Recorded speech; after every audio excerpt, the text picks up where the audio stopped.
الحمد للہ رب العالمین والصلاة والسلام علی سید الرسول و خاتم النبیین اعوذ باللہ من الشیطان الرجیم بسم اللہ الرحمن الرحیم۔ جی تمام احباب کیسے ہیں؟ امید ہے کہ آپ خیریت سے ہوں گے۔ اللہ تعالیٰ مجھے اور آپ کو اپنی حفظ و امان میں رکھے۔ الحمدللہ ہماری سورہ نساء جاری ہے اور سورۃ نساء کی تقریباً 36 آیات بما ترجمہ اور مختصر تفسیر ہم پڑھ چکے ہیں۔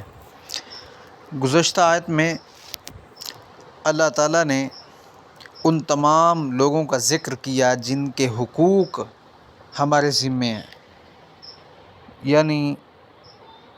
والدین، یتیم، مساکین، قریبی رشتہ دار، پڑوسی اور اجنبی پڑوسی، اور اس طرح مسافر، اور پھر غلام یا ملازم، اور اس طرح وغیرہ وغیرہ۔ تو ان کے حقوق کو ادا کرنے کی ترغیب کے بعد اب آگے کیا بات ہو رہی ہے دیکھتے ہیں۔ الذین یبخلون ویأمرون الناس بالبخل ویکتمون ما آتاہم اللہ من فضل واعتدنا للکافرین عذابا مہینا۔ الذین وہ لوگ جو یبخلون بخل کرتے ہیں، وَيَأْمُرُونَ النَّاسَ اور لوگوں کو حکم دیتے ہیں، بالبخل بخل کا،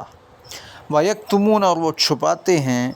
ما آتاہم اللہ اس چیز کو جو اللہ نے انہیں عطا کی ہے، من فضلہ اپنے فضل سے، وَأَعْتَدْنَا اور ہم نے تیار کر رکھا ہے، للکافرین ایسے کافروں کے لیے، عذابا مہینا رسوا کر دینے والا عذاب۔ اس آیت میں اللہ تعالیٰ نے بخیل اور بخل کی مذمت کی ہے، یعنی وہ شخص جو اللہ کی نعمتوں کو اللہ کے عطا کرنے کے بعد اس کا اظہار نہیں کرتا اور اس کو استعمال نہیں کرتا اور اس کو اللہ کے بتائے ہوئے طریقوں کے مطابق یوز نہیں کرتا، اس کو بخل کہا جاتا ہے۔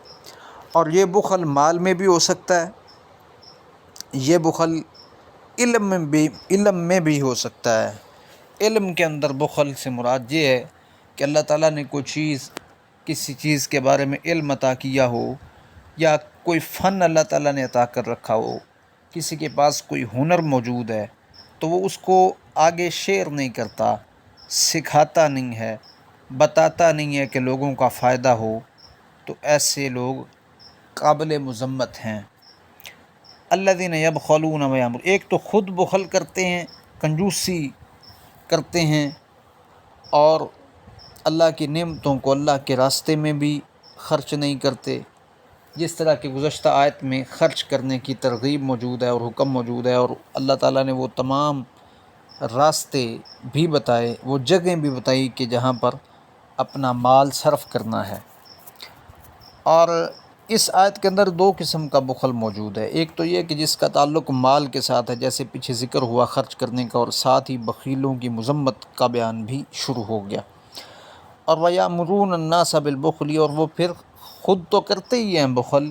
لیکن اس کے ساتھ ساتھ وہ لوگوں کو بھی حکم دیتے ہیں،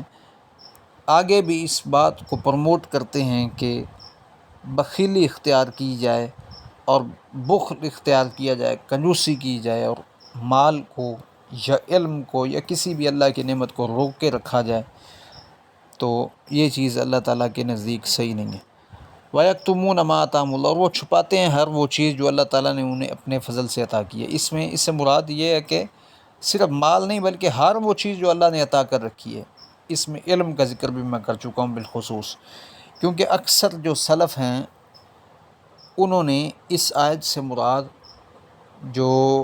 بخل کرتے ہیں یہودیوں اور عیسائیوں کو لیا ہے، اہل کتاب کو، اور اس میں بھی ان کے علم کا جو بخل تھا کہ وہ نبی صلی اللہ علیہ وسلم کی صفات اور علامات جو ان کی کتابوں میں تھیں ان کو چھپایا کرتے تھے اور اپنے عوام الناس کے سامنے بیان ہی نہیں کیا کرتے تھے، تو اللہ تعالیٰ نے اس کی مذمت کی ہے۔ اور بالعموم یہ ہر شخص کے لیے ہے، قیامت تک آنے والے کے لیے، جو شخص بخل کرتا ہے، مال کے اندر کنجوسی کرنا، یا علم کے اندر کسی کو کچھ نہ بتانا، یا کوئی ہنر رکھنے کے باوجود کوئی شخص کوئی سوال کر لیتا ہے، پوچھ لیتا ہے، تو وہ یہ کنجوسی سے کام لیتا ہے، تو ایسے بندے کے بارے میں یہاں پہ وعید بیان ہو رہی ہے۔ اور ایک اور بات یہ ہے کہ اللہ تعالیٰ نے اس آیت میں بخیل کے لیے کافر کا لفظ یوز کیا ہے۔ یہ بہت بڑی وعید ہے کہ ایسے بندے کا اللہ کی شریعت کے ساتھ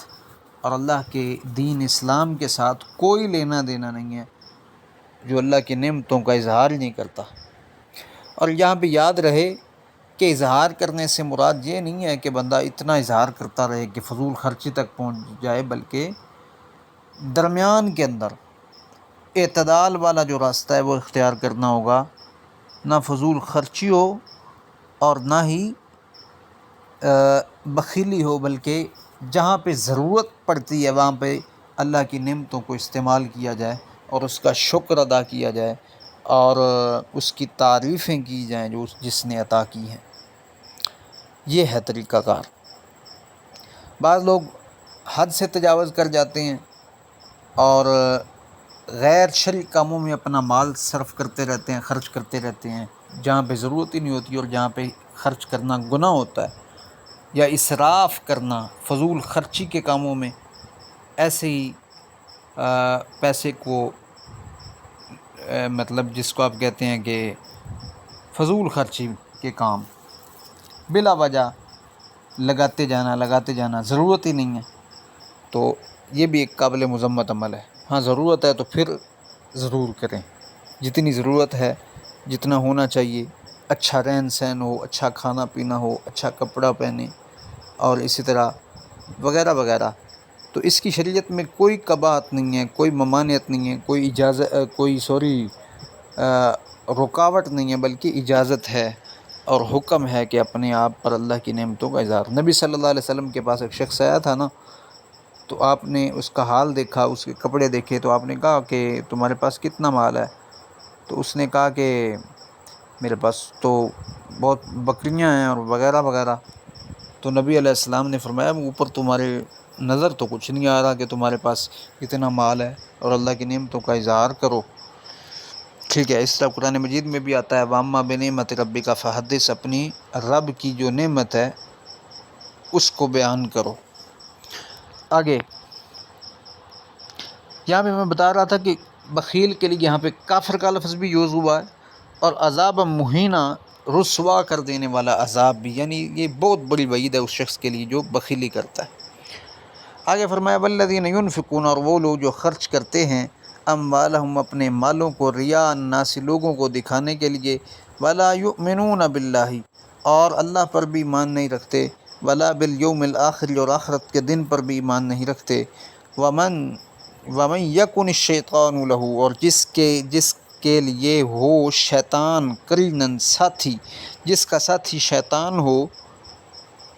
جس شخص کا، تو فساء قرینا، تو یہ بہت برا ساتھی ہے۔ اس آیت میں بخل کے مذمت کرنے کے بعد وہ لوگ جو لوگوں کو دکھانے کے لیے خرچ تو کرتے ہیں، بخیلی نہیں کرتے، خرچ کرتے ہیں، لیکن ان کے اندر ان کی نیت کی خرابی ہے، اخلاص نہیں ہے، خالصۃ للہ خرچ نہیں کرتے، بلکہ لوگوں کو دکھانے کے لیے، دکھاوا کرنے کے لیے خرچ کرتے ہیں۔ اس کی بہت بڑی مذمت قرآن و حدیث میں آئی ہے۔ ایک حدیث بیان کرتا ہوں، آپ کے رونگٹے کھڑے ہو جائیں گے۔ حضرت ابو ہریرہ رضی اللہ تعالیٰ عنہ بیان کرتے ہیں، صحیح المسلم کی روایت ہے، صحیح مسلم کی، کہ نبی علیہ السلام نے فرمایا 3 آدمی سب سے پہلے جہنم کے اندر، آگ کے اندر ڈالے جائیں گے، ان سے آگ کا آغاز ہوگا بھڑکنے کا۔ ان میں سے ایک عالم ہوگا ریاکاری کرنے والا، لوگوں کو دکھانے والا، اور دوسرا مجاہد ہوگا جو جنگیں لڑتا رہا لیکن لوگوں کو دکھانے کے لیے، اور تیسرا سخی ہوگا جو مال خرچ کرتا رہا لیکن لوگوں کو دکھانے کے لیے، اس میں اللہ کے نام کی کوئی چیز نہیں ہوگی، اللہ کے لیے کچھ نہیں انہوں نے کیا ہوگا، تو اللہ تعالیٰ پھر ان کو جہنم کی اندر سب سے پہلے داخل کریں گے۔ والی اعوذ باللہ تعالیٰ، اللہ تعالیٰ میں ایسے لوگوں سے محفوظ فرمائے۔ ایک تو ریاکاری نہیں کرنی، اور ساتھ ساتھ یہ ہے کہ ولا یؤمنون باللہ، ایسا بندہ جو ہے جو لوگوں کو خوش کرنے کے لیے کرتا ہے، اس کا مطلب یہ ہے کہ وہ اللہ پر بھی ایمان نہیں رکھ رہا اور آخرت کے اوپر بھی اس کی کوئی امید نہیں ہے کہ مجھے اللہ کی طرف سے کوئی اجر و ثواب ملے گا یا مجھے کوئی جزا ملے گی یا اللہ تعالیٰ کے لیے میں کچھ نیکی کروں اور عمل کروں تو مجھے کچھ صلہ ملے گا، بلکہ نہیں۔ آگے فرمایا مطلب یہ کہ وہ ریاکاری کے بغیر خرچ کرے اللہ کے لیے، اور ساتھ ساتھ اللہ پر یقین اور آخرت پر یقین رکھتے ہوئے کرے کہ مجھے اس خرچ کرنے کا اللہ تعالیٰ دنیا آخرت میں بدلہ دیں گے۔ وَمَن يَكُنِ الشَّيْطَانُ، اور اس کو ایسے بندے کو جو ریاکاری کرتا ہے، یہاں اس آیت میں شیطان کا ساتھی قرار دیا گیا اور وہ سب سے برا ساتھی ہوگا۔ آگے فرمایا وَمَا ذَا عَلَيْهِمْ، اور انہیں کیا ہے، لو آمنوا باللہ، کہ وہ اگر وہ ایمان لے آتے اللہ پر، والیوم الآخر، اور آخرت کے دن پر، وانفقوا، اور وہ خرچ کرتے، مما، اس میں سے، رزقہم اللہ، جو اللہ تعالیٰ نے انہیں دیا ہے، وکان اللہ بہم علیما، اور اللہ تعالیٰ ہر چیز کا، اور اللہ تعالیٰ ان کو جاننے والا ہے۔ اس آیت کے اندر ریاکاری کرنے والے کی مذمت اور بخیلی کی مذمت کرنے کے بعد اللہ تعالیٰ نے ایسے لوگوں کو ایمان کی، اطاعت کی ترغیب دی اور صدقہ و خیرات خرچ کرنے کی ترغیب دی کہ اللہ تعالیٰ کے راستے میں خرچ کرو، کرنے والا کام کرو، لوگوں کو دکھانے کے لیے کیوں خرچ کر رہے ہو، ریاکاری کرتے ہو یا ہاتھ کو روک کر بیٹھے ہوئے ہو، تو ایسا نہ کرو، بلکہ کیا کرو، لوگوں کو دکھانے کے لیے نہیں بلکہ اللہ کے لیے، خالصۃ للہ، قل ان صلاتی و نسکی و محیای و مماتی للہ رب العالمین، اے پیغمبر فرما دیجئے جس طرح اللہ تعالیٰ نے قرآن مجید میں فرمایا کہ میری نماز اور میری زندگی، میری قربانی اور میری موت اللہ کے لیے، گویا سارا کا سارا سب کچھ اللہ کے لیے۔ ایک حدیث میں آتا ہے کہ ریاکاری جو ہے یہ شرک ہے، یہ بھی اللہ تعالیٰ معاف نہیں کریں گے، اور ایک حدیث میں آتا ہے کہ ریاکاری کرنا اللہ تعالیٰ اعمال برباد کر دیتے ہیں، اور کیا ایسا بندہ بھی جو لوگوں کے لیے کچھ کرتا رہا اور ساتھ ساتھ اس کی نیت یہ بھی تھی کہ اللہ کو بھی خوش کر لوں اور لوگوں کو بھی کر لوں، تو اس کو بھی کچھ نہیں ملے گا۔ اس لیے خالصۃ للہ، جب بھی عمل کرنا ہے، نیکی کرنی ہے تو خالصۃ للہ عمل کرنا ہے کہ اللہ کے لیے نیکی بندوں کے لیے ہوتی نہیں ہے، نیکی ہوتی ہے اللہ کے لیے، تب اس کا فائدہ ہوتا ہے اور تب اس کے لیے اس کا اجر دنیا آخرت میں ملتا ہے۔ آگے فرمایا ان اللہ لا یظلم مثقال ذرۃ، بے شک اللہ تعالیٰ لا یظلم مثقال ذرۃ، نہیں ظلم کرتا ذرہ برابر، ان تکو حسنۃ، اگر ہو ایک نیکی، یضاعفھا، تو وہ اسے دگنا کر دے گا، ویؤتی من لدنہ، اور اپنی طرف سے وہ عطا کرے گا اجرا عظیما، بہت بڑا اجر۔ اللہ تعالیٰ نے اس آیت کے اندر سبحان اللہ بہت پیاری بات بیان فرمائی کہ اللہ تعالیٰ تم پر ظلم نہیں کرتا، اگر تم ایک نیکی، خالصتاً، اخلاص کی بات ہو رہی تھی گزشتہ آیات میں، ریاکاری نہیں کرنی، صرف اللہ کے لیے عمل کرنا ہے، ایک نیکی بھی اگرچہ تم کرو گے، ایک نیکی بھی ہوگی اور ہوگی خالصتاً للہ، صرف اللہ کی رضا کے لیے، صرف اللہ کو خوش کرنے کے لیے، صرف اللہ کا تقرب حاصل کرنے کے لیے، اللہ سے اجر حاصل کرنے کے لیے، دنیا آخرت میں بدلہ حاصل رب سے کرنے کے لیے، تو پھر اللہ تعالیٰ اس نیکی کو بھی دگنا کر دیں گے۔ سبحان اللہ۔ یضاعفھا ویؤتی من لدنہ اجرا عظیما، اور جو اپنی طرف سے اللہ تعالیٰ نے اجر و عظیم جو عطا فرمانا ہے وہ الگ ہے۔ اس آیت سے معلوم ہوتا ہے کہ اللہ تعالیٰ بندے کی بہت بڑی قدر کرتا ہے، صرف یہ کہ بندہ کوئی نیت کو خالص کر کے عمل کرنے والا ہو، چھوٹی چھوٹی نیکیوں کو بھی حقیر نہیں سمجھنا چاہیے، بلکہ کوئی ایک نیکی بھی اللہ تعالیٰ کو پسند آ گئی اور اللہ تعالیٰ نے اخلاص سے نیت یا خلوص سے نیت کی بنیاد پر اس کو قبول کر لیا، تو یقیناً یہ بہت بڑی کامیابی ہوگی۔ اور اللہ تعالیٰ، احادیث میں بہت سارے واقعات آتے ہیں، ایک ایک عمل اللہ کو اتنا محبوب ہوتا ہے، چھوٹا سا عمل بظاہر دیکھنے کو ملتا ہے، لیکن اس کا اجر، اس کا ثواب، اس پر اللہ کی طرف سے پیار اور محبت اور نوازنا یہ پہاڑوں کے برابر بھی پہنچ جاتا ہے۔ ایک حدیث میں آتا ہے کہ ایک بندہ کھجور اللہ کے راستے میں اپنی نیت کے خلوص سے خرچ کرتا ہے تو اللہ تعالیٰ اپنے ہاتھ میں اس کو لیتے ہیں اور اس طرح پھر اللہ تعالیٰ اسے پالتے رہتے ہیں جس طرح تم جانور پالتے ہو، اور پھر قیامت والے دن وہ پہاڑوں کے برابر وہ کھجور ہو جائے گی، اور ساری کی ساری نیکیاں بندے کے نامہ اعمال میں داخل کر دی جائیں گی، لیکن بشرطے کہ نیت خالص ہو، عمل صالح ہو اللہ کے لیے، اللہ کے سوا کسی کے لیے نہ ہو۔ یہ ہے جی ہمارا آج کا سبق۔ اللہ تعالیٰ عمل کی سمجھنے کی توفیق عطا فرمائے، قرآن مجید کو ہمارے لیے آسان بنا دے، دنیا آخرت میں کامیابی کا باعث بنائے۔ وآخر دعوانا الحمد للہ رب العالمین۔